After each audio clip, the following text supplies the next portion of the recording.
ఒకానొకప్పుడు ఒక అందమైన అడవిలో జంతువులన్నీ కూడా చాలా సంతోషంగా జీవిస్తూ ఉండేవి. ఆ అడవికి ఉన్న ప్రత్యేకత ఏంటి అంటే, ఆ అడవిని నీటి నుంచి వేరు చేస్తూ ఒక అందమైన డ్యామ్ ఉండేది. ఆ నీరే ఈ అడవిలో చెట్లకు ఇంకా జంతువుల అవసరతలకు తాగడానికి ఉపయోగపడుతూ ఉండేవి. ఆ అడవికి రాజు మన సింహం రాజు. ఆ అడవి మంచి చెడులు అన్నీ చూసుకుంటూ ఉండేవాడు. పులులు చాలా అందంగా ఉంటాయి వాళ్ళ పిల్లలతో కలిసి.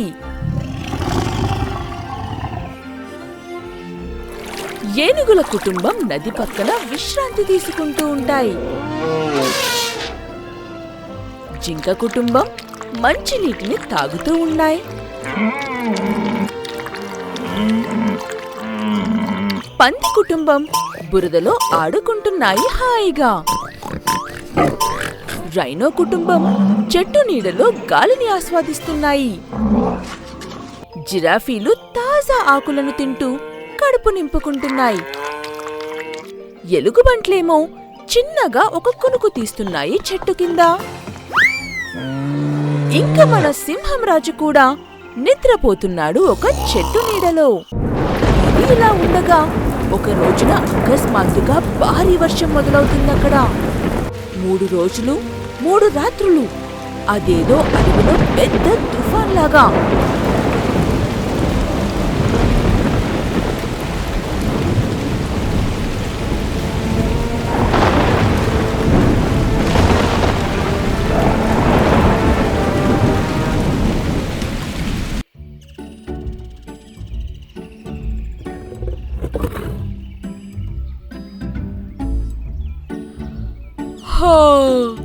ఎంత హాయిగా ఉంది.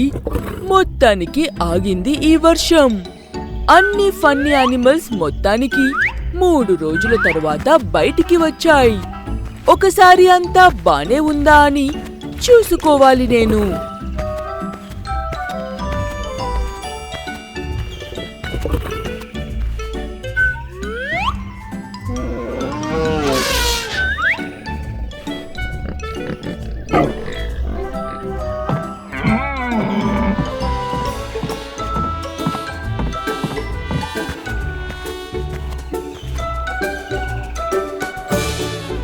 ఏంటిది?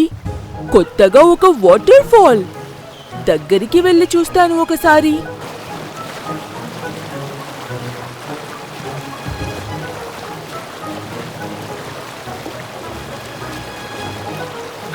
వామ్మో! ఇది మన డ్యామ్. దీనికి రంధ్రాలు పడిపోయాయా? ఇది మొత్తం కూలిపోకముందే నేను ఈ విషయంని యానిమల్స్ అన్నిటికీ చెప్పాలి.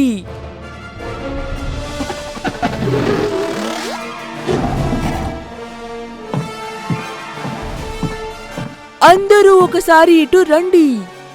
హే మిత్రులారా, మనకి ఒక ఆపద వచ్చింది. ఆ డ్యామ్ ఇంకా ఎక్కువసేపు నిలవదు అలాగా. వెంటనే మనం ఏదో ఒకటి చేయాలి. ఆ నీటిలో మనం మునిగిపోకుండా. అమ్మో నిజమా? బాబోయ్ అవునా? నాతో రండి. నాకు ఒక ఐడియా వచ్చింది.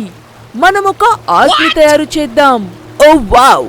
అంటే మీరు చెప్పేది నోవా ఆర్క్ లాగానా? హా అవును, అచ్చం నోవా ఆర్క్ లాగానే.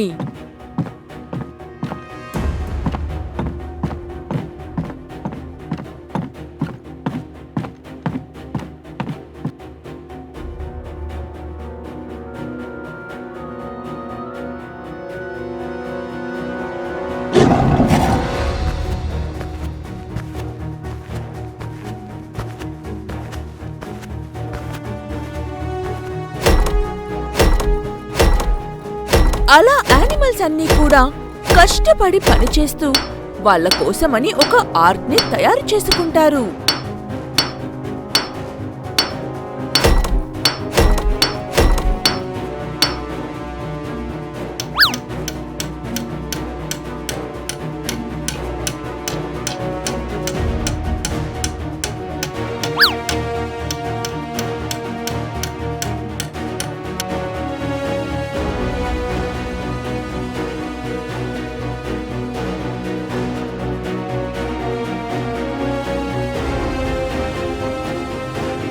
ఒక్కసారి వెళ్ళి నేను ఆ డ్యాం పరిస్థితి చూసి వస్తాను.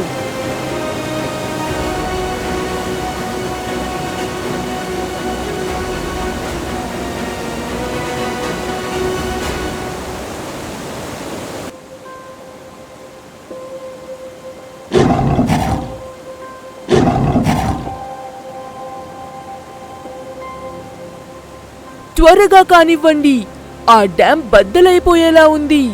ఇంకా పదండి, బోటెక్కే సమయమయ్యింది.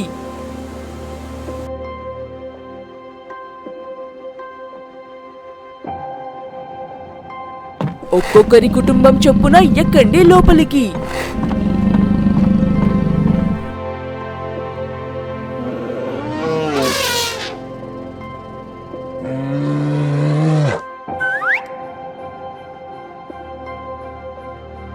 ఏనుగు మిత్రమా, నువ్వు ఏం అనుకోకపోతే ఈ ఆర్క్ని కొంచెం నీటిలోకి తోస్తావా? అలాగే సింహంరాజు, ఇది ఎంత పని నాకు, కాసుకో మిత్రమా.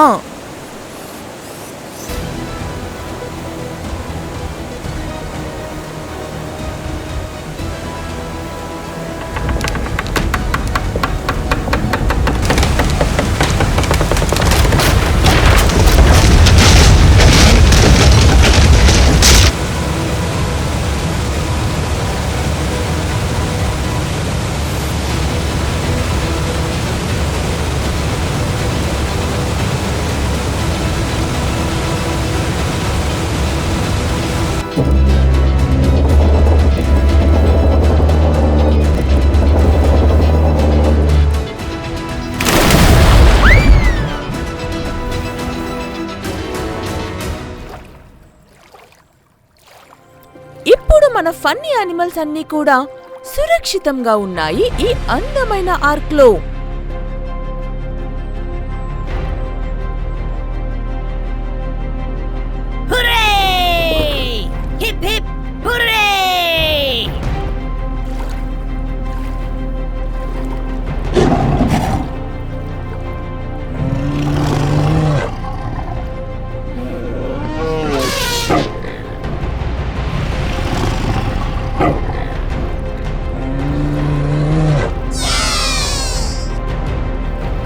అలా మన ఫన్నీ యానిమల్స్ అన్నీ వేరే ప్లేస్లో జీవించడానికని ఆ ఆర్క్లో బయలుదేరుతారు.